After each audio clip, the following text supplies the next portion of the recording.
бид хятадыг таны мэдэх үйл явц маш бага байна. Анх 41.5 сая доллар оруулаад тэр хүмүүсийн дийлэнхтэй нь уулзж байхад бол Монголын талаар мэдээлэл маш бага. Улс төр чаагаа явждаг. Гэтэл хамгийн сайн бизнес бол одоо хууль журмын дагуу үнийн нэмэх байдлаар тийм ээ тэндээсээ бонус авах байдлаар ингээд бүгд нь хятадаар дулсан. Төр хувийн хвшлийн байгууллагууд нь гадаадд хөрөнгө оруулахдаа Монголтой хамгийн ойрхон нь гэвэл тэгшээж бид нар хятадтай амжилттай бизнес хийнэ гэдэг үднэс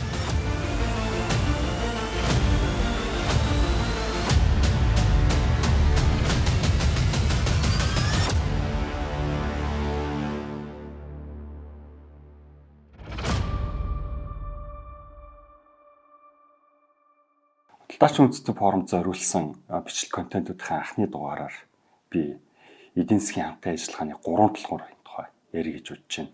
Ер нь олон улстай хоёр ба түүнээс дээш улс худалдаа хийн, бизнес хийн, хамтын ажиллагаагаа авч явна гэхэд энэ 3 тулгууртай ойлголт бол одоо хамгийн зайлшгүй байдаг.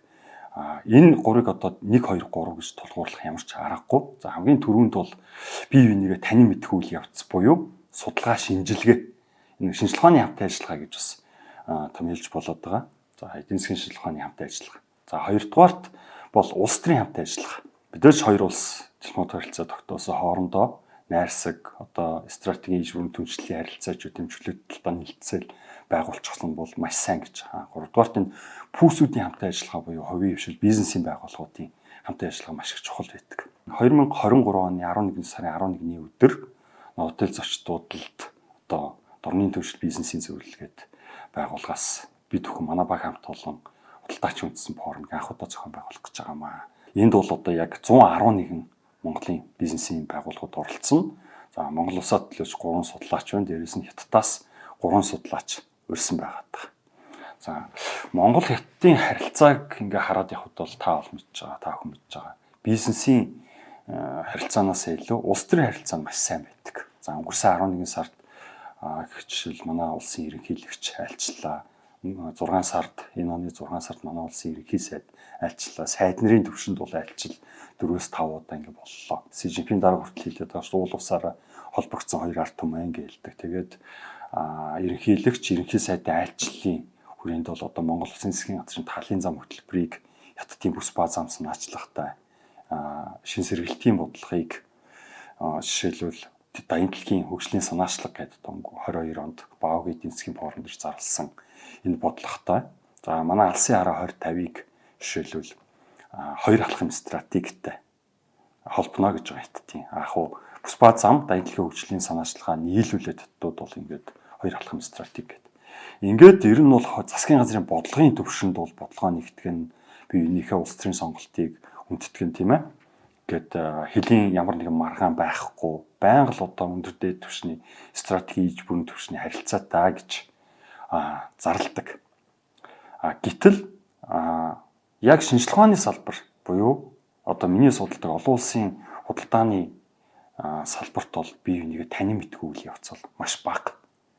Одоо наацхан бүс баа зам гэдэг маань өөрөө энэ чинь эдийн засгийн худалдааны дид бүтцийн нэмэх нь одоо соёл хүмүүнлэгийн ийм том төсөл واخхой юу. Гэтэл манайх бол зүгээр зам барьдаг юм уу төсөл гэдэг ингээ ойлгоод байдаг. Дээрээс нь Эрдэнэтийн дулааны станц, Налахын зам гээд маш олон төслүүд дээр буйн тухай зохицолбор биш үү одоо бүс баа зам санаачлагын санхүүжилтээр баригдсан байдаг байхгүй. Энэ талаар манай одоо олон нийт мэдээлгүй, бизнесийн байгууллагч мэдээлгүй. Бүс баа замыг хэрэгжүүлэхийн тулд AIIB буюу Азийн дэд бүтц хөрөнгө оруулалтын банк гэдэг банк 14 онд байгуулагдсан. Энэ банкнд жишээлбэл манай улс анх 41.5 сая доллар оруулаад энэ улс улсын дотоодын нийт бүтээгдэхүүний хэмжээтэй нь уяад ингээд хөрөнгө оруулаад байгуулсан ийм банк л та. Тэгээд энэ банкнд одоо жишээл манайх хилэлцсэн байдаг. Буцаагаад одоо хөрөнгө оруулалт бүс баа замаас гарахад Синасур гээд даатгалын компани заавал даатгадагч байд юм те. Мэдээж яг маш олон банкнаас ингэж бүс баа замын санхүүжилт гарч байгаа. Ерөнхий механизмуудыг энэ монголчууд маш сайн мэддэг байх. За энэ юуг харуулад байна вэ гэхээр бид ялангуяа эдийн засаг, худалдаа, хөрөнгө оруулалтын хамтын ажиллагааны явцад бид Хятадыг танин мэдэх үйл явц маш бага байна.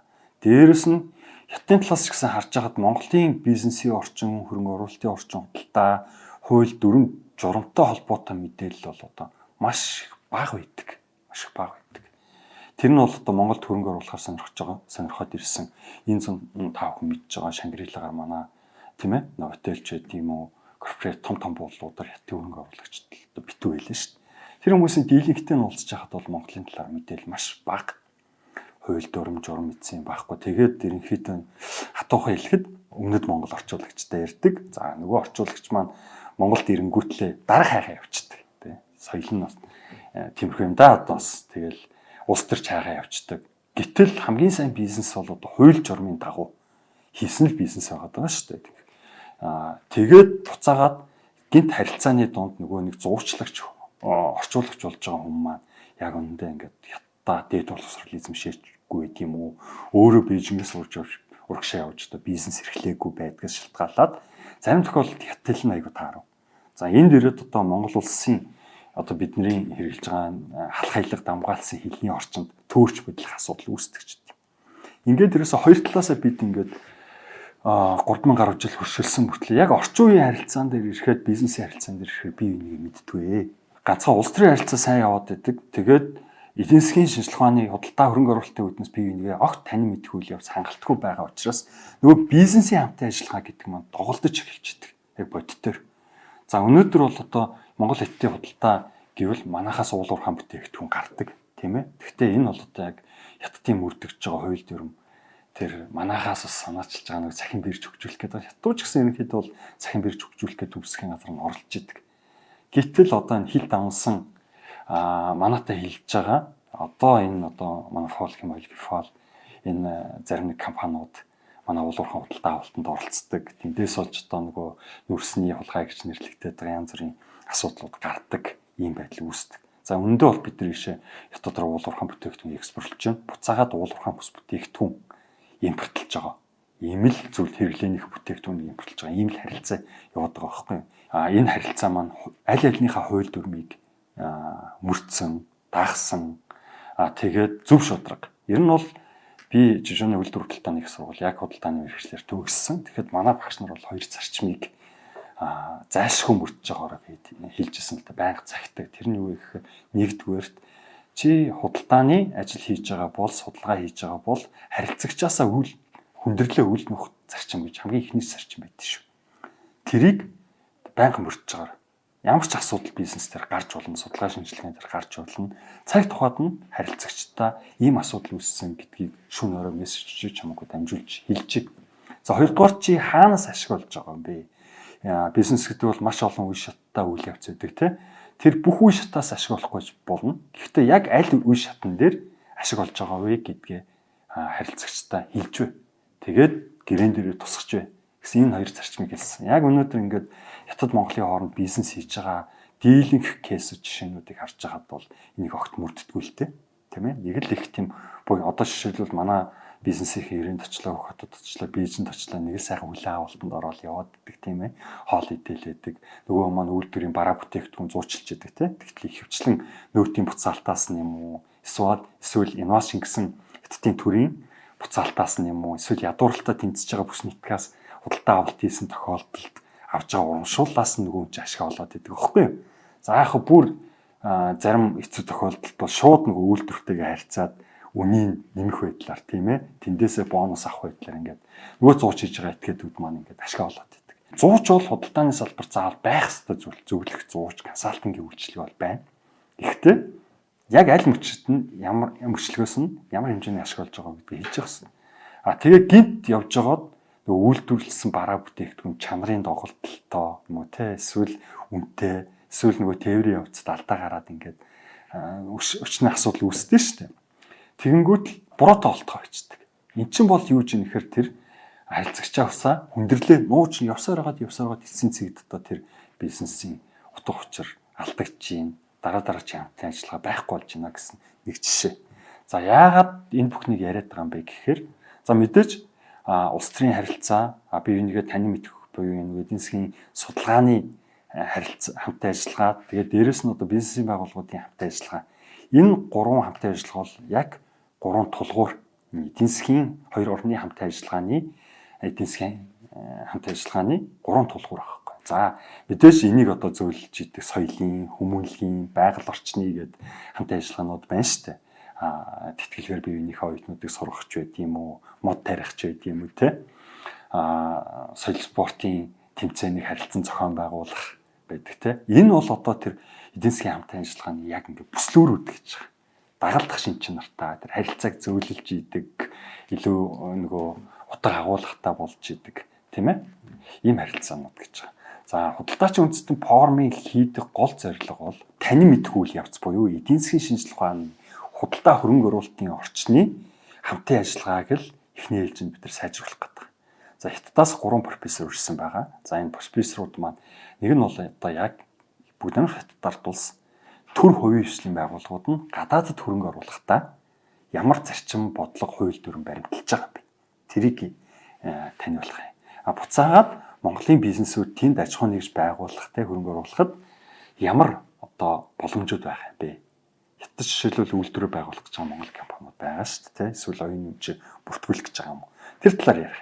Дараагийнх нь бол одоо Шинжээний чөлөөтсөн нийгэмлэгийн эрхийн нарийн бичгийн дарга нэр нь тэр нь хүн бол юу гэхээр бид уул уурхайн бус бараа бүтээгдэхүүний Хятад руу экспортлё гэд маш их ярьж байгаа. Гэтэл Хятадд бол ерөөсөө 165 хил дамнсан чөлөөт бүс байгуулсан. Цахим худалдааны чөлөөт шүү. Хил дамнсан цахим худалдааны 165 чөлөөт бүсийг бүгд Хятад улс 2015 оноос байгуулжээ. Хамгийн анхных нь гэхэд Ханжуу хотод одоо миний сургууль төгсөн Ханжуу хотод байгуулагдсан. За Монголд хамгийн ойрхон нь гэвэл өөр Монголд 5 байна. За хамгийн их худалдааны эргэлттэй амжилттай явж байгаа нь гэвэл Шинжээнийх байгаад байгаа. Гуандong мужийн газар нутаг дээр нийт чинь баг 32 байгаад байгаа шүү. Чөлөөт бүс. Энэ талаар ярих юм. Дараагийнх нь бол одоо яг хүнс, хөдөө аж ахуй, эм, гол сайхны бараа бүтээгдэхүүн буюу одоо Хятад чинь хэлийн 20 царийн алба гэж одоо маш том байгууллага байна шүү дээ. Эдгээр бүтээгдэхүүний экспорт, импортын бизнес хийхэд ямар чанарын стандартууд, ямар гарцууд байдаг юм бэ гэдгийг энэ чиглэлээр мэргэсэн судлаач нэрээр ярих. Мэдээж Монголын судлаачид бол одоо Хятад дахь тэр франчайз, брендинг нэвтрүүлэл, логистик, дистрибьюшны үйлчилгээ тэр талаар ярина. Дараа нэг Хятадын үйлдвэрлэлийн кластеруудын тухай ярина. За мөн одоо Хятад чинь эдийн засгийн бүс ба замын хүрээнд эдийн засгийн хуурай газрын 6 коридор байгаа шүү дээ. Энэ коридорууд нь аль нь манайтай илүү ойрхон, яаж холбогдох ёстой гэдэг талаар Монгол судлаачдын төлхөө ярих юм байна. Тэгэхээр бид Хятадтай бизнес хийх гэж байгаа болвол оны өмнө одоо 24 оныхаа бизнесийг төлөвлөх гэж байгаа бол манай бизнесийнхэн дээрээс нь шийдвэр гаргагчид чихээ онгойлгох хэрэгтэй маа. Мэдээлэлтэй болох хэрэгтэй. Биднээс авсан мэдээлэл энэ форум дээр хүрэлцэн ирээд авсан мэдээлэл дэлгэрүүлэн судлаад нэмэлт мэдээлэл бас манай баг хамтлалаас аваад мэдлэг болгох хэрэгтэй. Тэгшээж бид нар Хятадтай амжилттай бизнес хийнэ гэдэг үднэс оны өмнө энэ хаар хэмжээг санаачилж байгаа. За яагаад 11 сарын 11-нийг сонгосон бэ гэхээр энэ бол одоо Alibaba Group-ийн төрсөн өдөр байдаг. Олон улсын худалдаа гэдэг бол одоо бас 50-аас дээш онлайнаар захимаар гэрээ контрактанд байгуулагддаг, тэрүүгээр одоо бас үйлчилгээ нь явагддаг ийм бизнес болсон учраас энэ өдрийг сонгож байгаа. За тэгээд яг 111 оролцогч бид нар аавна. Яагаад ингэж судлаачдыг урьж ийнэ гэхээр нэг зүйлийг хэлэх хэрэгтэй. Хятад өөрөө шинжилгээ ухаан дээр суурилсан одоо ийм бодлого явуулдаг зарчимтай загвартай болсон. 2006 онд бол Хятадд одоо маш том бодлого 920 гэдэг бодлого гарсан. Тэр нь юу вэ гэхээр Хятадын топ 9 их сургуулийг 2020 он гэхэд дэлхийн топ 50 сургуулийг нэнд оруулна. За тэр 9 сургуулийн дэргэд байгаа 26 судалгааны хүрээлэнг одоо аж үйлдвэр, худалдаа, хөрөнгө оруулалт, бизнес тэгээд одоо IT чиглэлийн бүх судалгаа шинжилгээг энэ хүрээлэнгүүд дээр төвлөрүүлнэ гэсэн бодлогын баримтч гарсан. Тэгэхээр өөрөөр хэлбэл Хятадын бүх бодлого хууль дүрэн бол энэ 26 судалгааны хүрээлэн дээр 9 их сургууль дээрээс гараад тэгээд төрийн зөвлөлийн буюу засгийн газрын үндэсний хөгжил шинтгэл хороо буюу эдийн засгийн хөгжлийн яамныхаа бодлогын баримтчиг болоод явдаг юм аа. Тийм учраас бид нэр одоо судлаач өрнө гэдэг маань энэ 9 их сургуультай цаашлаад 26 судалгааны хүрээлэнтэй хамт ажиллагаа эхлүүлж байна гэсэн зүйл байгаа. Тэгээ та бүхэн мэдж байгаа судлаачдын шавнар бол одоо улс төр төвчцдэг, бизнес төвчцдэг, эрдэм шинжилгээ судалгааны салбарт хүч үздэг байгаа шүү. Тэгээд та бүхний бидэнтэй нэгд нэгт итгэлтэй байна.